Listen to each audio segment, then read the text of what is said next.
ٹھیک ہے، ہو جائے گا، بات آ جائے گی.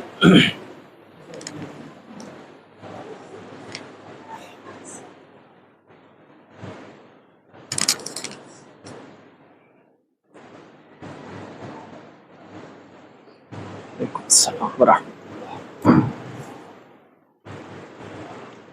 فاتحہ. بسم اللہ الرحمن الرحیم.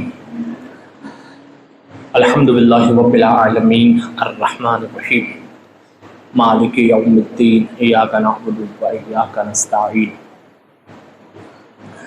اہدنا الصراط المستقیم صراط الذین انعمت علیہم غیر المغضوب علیہم ولا الضالین. صدق اللہ العلی العظیم. صلی علی محمد و آل محمد. لا حول ولا قوة الا باللہ العلی العظیم. اعوذ باللہ من الشیطان الرجیم. بسم اللہ الرحمن الرحیم. رب اشرح لی صدری ویسر لی امری واحلل عقدۃ من لسانی یفقهوا قولی.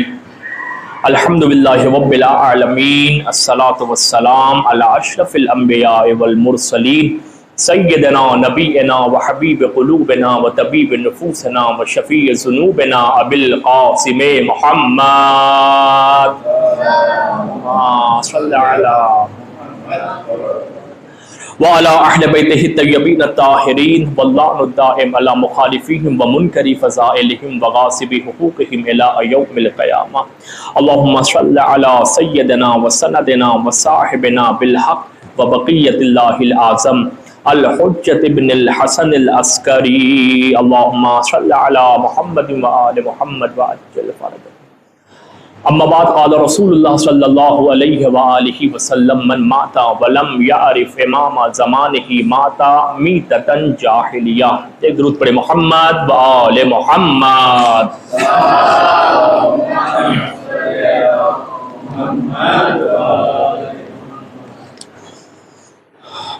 8:26 پہ مجلس شروع ہے انشاءاللہ. پھر یہاں سے ہمارا وقت بھی شروع ہے.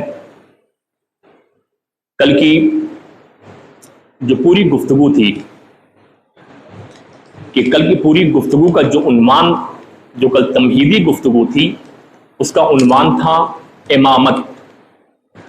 تو آئندہ کی ساری مجالسیں انشاءاللہ امامت کے عنوان سے ہے. امامت کی کس پہلو سے گفتگو ہے، یعنی ہر امام کی مدت امامت کتنی تھی. ایک سوال، یعنی ایک پہلو گفتگو کا. اور اس امام کی جو مدت امامت تھی، اس امامت کے دور میں ہر امام کے کاندھوں پر امامت کی کیا ذمہ داریاں تھیں. دوسرا پہلو، اور وہ کون سے چیلنجز تھے، وہ کون سی مشکلات تھیں، وہ کون سی مصیبتیں تھیں، وہ کون سے حالات تھے کہ ان حالات میں ایک امام نے اپنے امامت کی مدت کو یا اپنے امامت کے فرائض کو ادا کیا ہے. یہ میری مجلس کا عنوان جو انشاءاللہ آخر تک اسی گفتگو پہ بات چلتی رہے گی. کل کی مجلس کو میں 5 منٹ میں بریف کروں تاکہ کل کی جو بات تذکر کے طور پہ باتیں محفوظ ہو جائیں. کل کی سب سے پہلی بات یہی تھی کہ دین الہی ضرورت کا نام ہے یا شوق کا نام ہے. تو جواب یہ تھا کہ دین الہی ہر انسان کی ضرورت کا نام ہے. دین الہی، اللہ کا دین، انسان کی ضرورت کا نام ہے. یہ پہلی گفتگو تھی. اب دین کی تعریف کیا ہے، دین کیوں ضروری ہے انسان کے لیے، ایک سماج و معاشرے کے لیے دین کیوں ضروری ہے.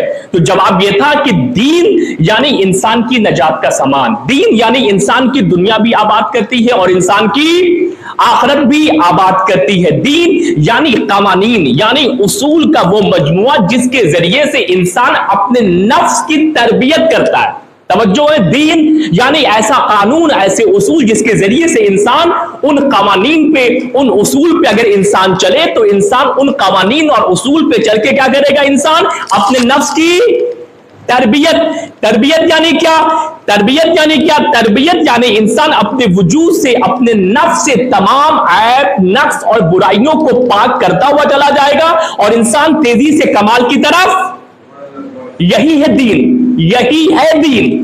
دین یعنی انسان اپنے وجود سے تمام طرح کے نقص، تمام طرح کے عیب، تمام طرح کی برائیوں کو انسان اپنے نفس سے دور کرے. جب انسان کے وجود سے نقص دور ہوگا تو انسان لازمی طور پہ انسان کا سفر کمال کی طرف ہوگا. یہی ہے دین. اور آسان لفظوں میں نے کہا دین یعنی وہ باؤنڈریز ہے جو اس میں انسان کی حفاظت کا سامان ہے. یعنی دین وہ باؤنڈریز کے ذریعے اس باؤنڈریز کے اندر انسان کو رکھا گیا ہے تاکہ اس باؤنڈریز کے اندر رہ کے انسان کی کوئی بھی چیز انسان کے نفس کو, انسان کی زندگی کو نقصان اور ضرر, یہ دین کا کام ہے انسان کا تحفظ کرنا. دین کا کام ہے انسان کو جہنم سے بچانا. دین کا کام یہ ہے انسان کو گمراہی سے روکنا. دین کا کام یہ ہے کہ انسان کو جنت تک, یہی تو دین ہے بابا, اسی کو دین کہتے ہیں, اسی کو دین کہتے ہیں, یہی ہے دین. اب بتائیے کہ دین ضرورت کا نام ہے یا نہیں؟ بھائی کون سی چیز انسان کو نجات دے گی, گمراہی سے بچائے گی, جہالت سے بچائے گی, جنت تک لے جائے گی؟ تاریکیوں سے نکال کر کون سی چیز انسان کو نور تک لے جائے گی؟ اس چیز کا نام ہے دین. اس لیے دین واجب ہے. اور دین کی اہمیت اب یہاں سے سمجھیں کہ 1,24,000 انبیاء جتنے بھی نبی تھے سب نبی ایک ہی دین کی تبلیغ کر رہا تھا. اب دین کے امپورٹنس اور ویلیوز کو دیکھیں کہ دین, سماج اور معاشرے میں دین کا رہنا اور سماج اور معاشرے کا دین کے اوپر چلنا کتنا ضروری ہے کہ کوئی انسان بھی, ایک نبی کسی بھی انسان کو بے دین اور بے خبر نہیں دیکھنا چاہتا. کوئی بھی معصوم ہستی انسان کو بے دین, غافل, بے خبر, 1,24,000 انبیاء اسی دین کے لیے ہیں کہ کوئی انسان بھی بے خبر, بے دین, معصوم کی حدیث کیا ہے؟ چھٹے امام کی حدیث ہے یہ کہ مجھے یہ بات پسند ہے کہ میں اپنے اصحاب کے سروں پہ کوڑے ماروں. اصحاب کہا, دشمن نہیں کہا, بات کو نوٹ کیجئے گا. اصحاب یعنی جو لوگ ان کے پاس اٹھتے ہیں, اور مجھے یہ بات پسند ہے کہ میں اپنے اصحاب کے سروں پر کیا ماروں؟ کوڑے ماروں تاکہ وہ دین کو سیکھے. آپ دیکھ رہے ہیں دین کی اہمیت کہ مجھے یہ بات پسند ہے کہ میرے اصحاب کے سروں پر, تاکہ میرا کوئی بھی صحابی بے دین. تو آپ دیکھیے کہ انسان کی زندگی میں دین کتنی اہمیت ہے, دین کیا رول ادا کر رہا ہے انسان کی زندگی میں. ایک انسان جو دین سے بے خبر ہے, جو انسان دین سے غافل ہے, جو انسان دین سے بے بہرا ہے, اس انسان کی زندگی اہل بیت کے نزدیک کیا ہے, خدا کے نزدیک کیا ہے؟ امام کہتے ہیں اصحاب کے سروں پہ کوڑے ماروں. اور قرآن مجید نے کہا کہ روز محشر, قرآن نے کہا روز محشر اگر دین اسلام کے علاوہ کوئی اور دین لے کے میرے پاس آئے تو وہ دین تم سے ہرگز قبول. قرآن نے بھی صاف لفظوں میں کہا کہ اگر روز محشر کوئی اور دین لے کر میرے پاس آئے تو وہ دین تم سے قبول. تو آپ دیکھیے کہ دین کیا رول پلے کر رہا انسان کی ایک زندگی میں, کہ دین کا کام یہ ہے کہ انسان, اب یہ کل کی گفتگو کا نچوڑ تھا. ایک بات اور رہ گئی تھی کہ کوئی انسان اگر دین سے بے خبر ہے, دین سے اگر انسان نہ آشنا ہے, نہ بلد ہے, تو مشکلات کیا ہے کہ اس کی زندگی حیوان اور حیوان سے بدتر منازل میں وہ انسان چلا جاتا ہے. ایک انسان اگر جس کی زندگی میں دین نہیں ہے. اب کیا سوال یہ تھا کہ حیوان کی تعریف کیا ہے اور انسان کی تعریف کیا ہے؟ آپ کسے کہیں گے کہ یہ کل کی گفتگو کا یہ بریف ہے کہ انسان کی تعریف کیا اور حیوان کی تعریف کیا ہے؟ حیوان یعنی جس نفس کے اندر, جس شے کے اندر کوئی بھی ڈسپلین, کوئی بھی مینرز, کوئی بھی ٹائم ٹیبل, کوئی بھی روٹین جس کے لائف میں نہیں ہے, وہ انسان کیا ہے؟ ایک اور تعریف کیا حیوان کی؟ حیوان یعنی کیا؟ جو فقط اپنی خواہشات کے مطابق زندگی بسر کرتا ہو, فقط ہوا اور ہوس, فقط لسٹ, فقط اپنے نفس کی سنتا ہے. اچھا حیوان کیا ہے؟ فقط کھاتا ہے, پیتا ہو, فقط یعنی اس کے اندر کوئی بھی روٹین, کوئی ٹائم ٹیبل, کوئی ڈسپلینز, اس کے اندر کوئی بھی, وہ فقط اپنے نفس, خواہشات نفس, ہوا اور ہوس کے لیے زندگی جی رہا ہے, وہ حیوان. اور یہی کوالٹی اگر انسان کے اندر بھی آ جائے, یہی صفت اگر حیوان سے انسان کے اندر بھی آ جائے کہ فقط کوئی ٹائم ٹیبل نہیں ہے, کوئی روٹینز نہیں ہے, کوئی ڈسپلینز اس کے اندر موجود نہیں ہے, وہ فقط اپنے نفس, خواہشات اور لذت کے مطابق اپنی زندگی کو رن کر رہا ہے, چلا رہا ہے, تو یہ انسان بھی حیوان اور حیوان سے بدتر ہے. یہ کل کی پوری گفتگو کا نچوڑ کہ دین کی اہمیت, دین کی ضرورت اور دین کیا کرتا ہے, دین آیا کیوں ہے, یہ تمام چیزیں, اور اسی دین کے لیے اتنی عظیم قربانیاں ہیں. ایک مل کر درود پڑھے محمد و آل محمد پہ.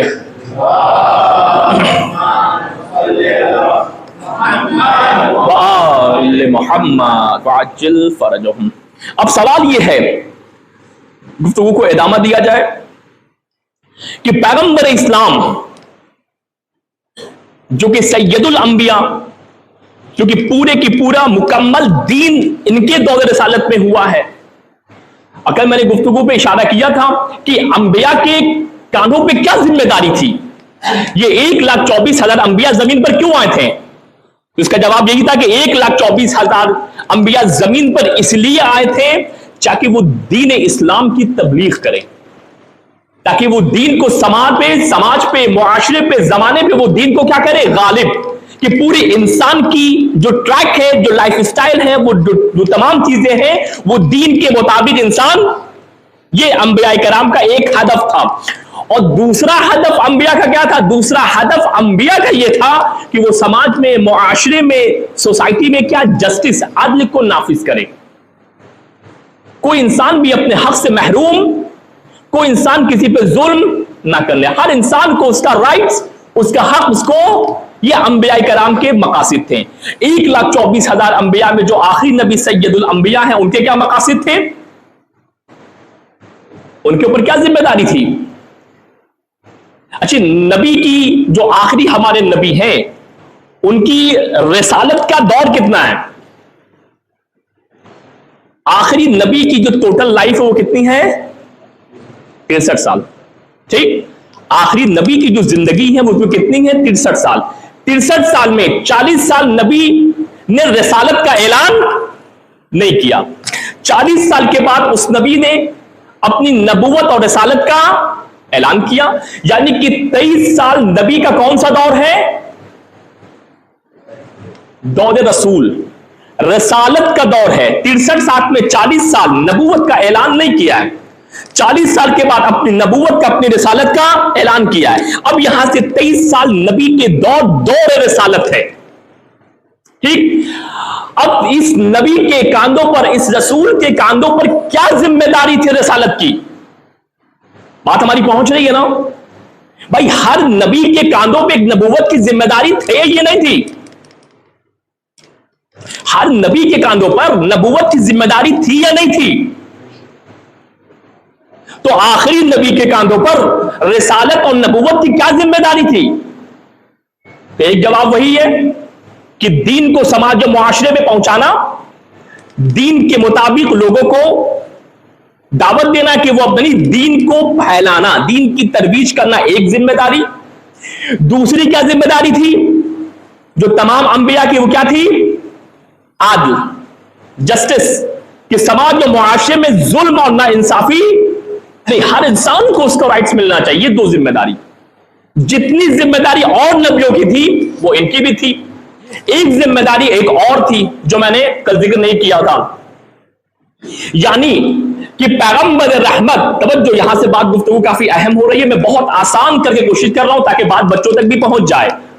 بات بچوں تک پہنچنی چاہیے کہ پیغمبر اسلام کے کاندھوں پر 3 بہت بڑی ذمہ داری تھی. کتنی بابو؟ کہ 300؟ 3. پیغمبر اسلام کے کاندھوں پر 3 بہت بڑی ذمہ داری تھی.